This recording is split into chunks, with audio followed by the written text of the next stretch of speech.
MLA BRS నుంచి మాగంటి గోపీనాథ్ గారు అనారోగ్యం దృష్ట్యా చనిపోయారండి. అవునండి. కేసీఆర్ గారు వాళ్ళ సతీమణికి సునీత గారు. టికెట్ ఇచ్చారు. ఇటు మన కాంగ్రెస్ నుంచి నవీన్ యాదవ్ గారు వస్తున్నారు. అవునండి. బీజేపీ నుంచి లంకల దిలీప్ రెడ్డి గారు ఉన్నారు. దీపక్ రెడ్డి గారు. అయితే మీరు ఏ పార్టీ ఓటేస్తున్నారు? ఏ పార్టీ? మా ఈ రహమత్ నగర్ బస్సు పుట్టి 50 సంవత్సరాలండి. రహమత్ నగర్కు ఊపిరి పూసింది పి జనార్దన్ రెడ్డి సాబ్, అంటే పి జనార్దన్ రెడ్డి గారు. ఆయన తర్వాత ఆయన కొన్నేళ్ళు పాలించారు. ఇవాళ రోజు పట్టా భూములు కానీ నార్మల్ భూములు కానీ ఉండడానికి కారణం ఒకప్పుడు కాంగ్రెస్ పార్టీ. ఆ తర్వాత మన మాగంటి గోపీనాథ్ గారు వచ్చారు. వాళ్ళు వచ్చినప్పుడు కొద్దిగా అభివృద్ధి జరిగాయి. కాకపోతే మా దృష్టి లోపల చెప్పుకోదగ్గ జననాడి ఏ విధంగా ఉంది అంటే, చూసేవాళ్ళు ఒకటే అంటున్నారు, రేషన్ కార్డులు ఒకప్పుడు అప్లై అయినాయి, మళ్ళీ ఇప్పుడు ఈ కాంగ్రెస్ హయాంలో అప్లై అయినాయి అన్నట్టు ఒక ఆలోచన. ఇక క్యాండిడేట్ పరంగా చూసుకుంటుంటే మాకేంది అంటే, ఈ నవీన్ గారు ఏంది అంటే ఎప్పుడు పిలిచినా పలికే మనిషి. ఇప్పుడని కాదు, ఒకప్పటి నుంచి ఎప్పటి నుంచో సోషల్ వర్క్ చేస్తున్న మనిషి. దాని తర్వాత శ్రీశైలం యాదవ్ గారు ఉన్నారు, వారు కూడా మంచి సోషల్ వర్కరు. దాని తర్వాత మాకు వచ్చేసి నవీన్ గారు చేసేది ఏమిటి అంటే, ఎంతోమంది పిల్లలకు ఎడ్యుకేషన్ ఇస్తున్నారండి. 300 పిల్లలు నాకు తెలిసి, మా ఫ్రెండ్ వాళ్ళ పిల్లలు 3 ఉన్నారు, ఇంకో ఫ్రెండ్ ఉన్నారు, వాళ్ళ పిల్లలు 3, వాళ్ళకి స్కూల్లో ఫీజులు గిట్ట కట్టడం గత ఒక 3-4 సంవత్సరాల నుంచి కడుతున్నారు. అది కాకుండా ఇంకోటి, ఆడపడుచులకు సంవత్సరానికి ఒకసారి శ్రీమంత కార్యక్రమం పెడతారండి. ఆ శ్రీమంత కార్యక్రమంలో ఎంతమంది ఆడవాళ్ళు గర్భిణీలు వచ్చిన వాళ్ళకు ప్రతి ఒక్కళ్ళకు సారే ఇస్తారండి. ఏ విధంగా అయితే తోబుట్టు ఇంటి నుంచి ఇస్తారో ఆ విధంగా సారే ఇస్తారండి. రీసెంట్గా మొన్న మహమూద్ లోపల 2500 మందికి చేశారండి. 2500 మందికి చేశారు అంటే అది జోక్ కాదు. మనం ఇంట్లో ఒక్కోళ్ళకి ఇద్దరికి చేసేవరకే రైట్ అయిపోతాం. దాని తర్వాత వచ్చేసి దాంతోపాటు వచ్చిన వాళ్ళు ప్రతి ఒక్కళ్ళకి భోజనం వసతులు కల్పించారు. ఇంకోటి, ఎంతోమంది ఏదో విధంగా చెప్తున్నారు. కాకపోతే మ్యాక్సిమం యూత్ మొత్తం నవీన్ గారు ఎంబరు ఉండండి. అవునండి. అవును. 12 సంవత్సరాల రోడ్లు వేయడం జరిగింది. ఆ తర్వాత నెక్స్ట్ వచ్చేసి మీద సైడ్ 3లో ఒక గ్రౌండ్ శాంక్షన్ కావడం జరిగింది.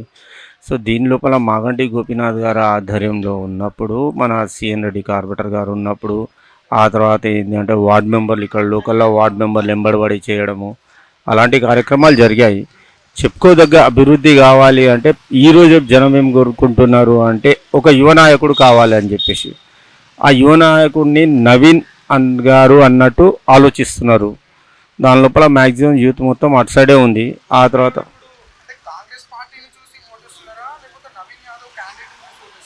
మేము ప్రజెంట్లో మాత్రం క్యాండిడేట్ని చూసి ఓటేస్తున్నామండి. ఇంకోటి ఏంటంటే, ఎప్పుడు ఏ విధంగా అవసరం ఉన్నా సరే ప్రతి టైంలో నిలబడతారండి. ఆ విధంగా అని చెప్పేసి ఎన్నో. చెప్పండి. అవునండి. అవును. అవును. అవును. ఓకే. అవును, కొన్ని నెరవేర్చలేదు. ఓకే. అయితే గత ప్రభుత్వము కొన్ని అప్పులు చేసింది అన్నది మేము మీడియా ద్వారా మాకు తెలిసిన న్యూస్.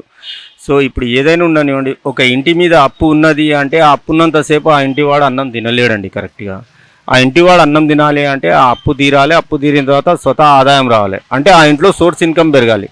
అదేవిధంగా మన గవర్నమెంట్ లోపల కొద్దిగా అప్పు ఉందని చెప్పారు. సో ఆ అప్పు కొద్దిగా తీరితే మనం చేయొచ్చు. అందులోకించి కూడా ఇప్పుడు మళ్ళీ ఏంటంటే బస్ ఫ్రీ చేశారు. బస్ ఫ్రీ చేయడానికి కారణం ఏంటి? మహిళలకు యూజింగ్ అన్నట్టు. ఆ మహిళలకు యూజింగ్ ఏ విధంగా అవుతుందంటే, కొందరు ఎంప్లాయీస్ వాళ్ళు చేసేవాళ్ళు ఒక బస్ పాస్ తీసుకోవాలంటే 2500 అండి పర్ మంత్.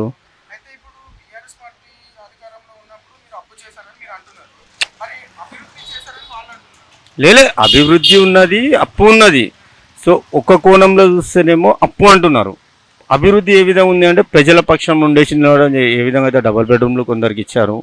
ఆ తర్వాత రోడ్డు నిర్మాణాలు, పిల్లల ఎడ్యుకేటెడ్లు, దాని గురించి కూడా కొద్దిగా కృషి చేశారు, చేయలేదని అనట్లేదు.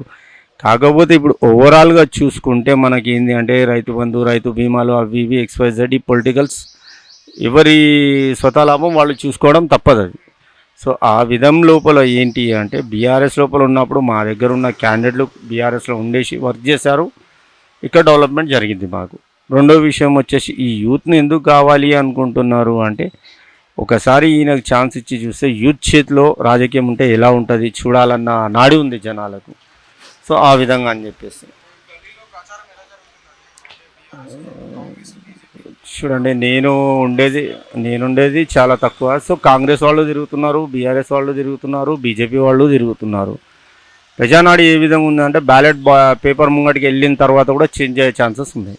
సో ఆ విధంగా అని చెప్పేసి ఇప్పుడు అదే 60 ఏళ్ళ ముసలి వాళ్ళు పెద్దవాళ్ళని తీసుకోండి, వయసులో ఉన్న వాళ్ళను, వాళ్ళకు కూడా చేయి గుర్తు ఒకటే కనిపిస్తుంది. ఎందుకంటే వాళ్ళు చూసింది అదే, వాళ్ళకి కనిపించేది అదే. కళ్ళు మూసుకొని 60 ఏళ్ళ పెద్ద మనిషిని తీసుకొని వెళ్తే చేయి గుర్తు, తర్వాత ఏమంటారు కారు, తెలంగాణ కారు అంటారు. సో తెలంగాణ గురించి చెప్పుకుందాము అనుకుంటే తెలంగాణ అభివృద్ధి చెందుతుంది లేదు అన్నది సెకండరీ. అది ఫస్ట్ ఏంది, మనం ఉన్న లొకాలిటీ అభివృద్ధి చెందిందా లేదా అన్న వాస్తవం అది. సో ఇప్పటిదాకా చెందిన అభివృద్ధి ఓకే. ఇప్పుడు ఇంకా దీని లోపల మార్పులు వచ్చేసి ఇంకా డెవలప్మెంట్ కావాలి అనుకుంటే ఒక youth leader is better. Overall ఇప్పుడు జూబ్లీస్ ప్రజలకి మీ మాటలు ఒక మాట ఇవ్వండి, ఎవరికి ఓటు వేస్తే అభివృద్ధి జరుగుతుంది, ఎవరికి గెలిపించుకున్నాం. భీమ్ అనేది ఏంటి అంటే ఇప్పుడు ప్రజెంట్ లోపల ఉన్న గవర్నమెంట్లో ఉన్న క్యాండిడేట్ని గెలిపించుకోవడం బెటర్. యూత్ ఇంకోటి ఇక్కడ మనకు లోకల్ అయినా ఎప్పుడు ఏ అవసరం ఉన్నా సరే టక్కున నిలబడే మనిషి. ఆ విధంగా అని చెప్పేసి ఇక్కడని కాదు, టోటల్ ఓవరాల్గా రైమబందనగర్ డివిజన్ ఎక్కడ దాకా ఉందో అక్కడ దాకా ఆయన చేసిన సేవా కార్యక్రమాలు ఉన్నాయి, ఆయన పనులు ఉన్నాయి, చేసినవి ఉన్నాయి. అది కాకుండా మేము చిన్న ఉన్నప్పటి నుంచి ఆయనను చూసిన మనుషులము. వాళ్ళ నాన్నగారు కూడా మంచి సన్నిహితంగా ఉండేవాళ్ళు. అది పరిస్థితి అండి.